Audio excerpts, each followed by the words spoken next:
Benjamin, were you surprised by that? Arlene mentioned the one-sidedness of the media response, which was just to demand harder, harder, faster, faster, longer, longer, more, more. Were you surprised by that? On the one hand, it was one-sided, but on the other hand, there were people coming out saying this, but they were immediately regarded as being in some way extreme, far beyond the pale. And it's the same thing with doctors. You know, you get perfectly respected doctors who are very well experienced. They've got years and years. They've been doctors specialising in certain areas, and no one's ever questioned their credentials until they questioned maybe the pandemic isn't quite as bad as to suggest that we need this particular response, or maybe that this particular response means that you get more deaths from cancer, missed cancer screenings, and mental health related issues, and so on and so forth.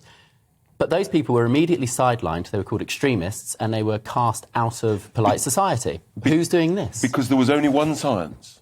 You had to follow the science. The science, yeah. And we all know that actually the reason science progresses is because different great scientists challenge each other. Exactly. And they push each other, and they test each other. The principle of the scientific method is that you don't come up with a theory and then try to prove it. You come up with a theory and then try to disprove it. No one tried to disprove lockdown or the perceived notion of what COVID was. No one attempted to disprove it. They just tried to prove it. And those of us that did try to challenge it, it was so painful. Yeah. We sort of retreated below the parapet.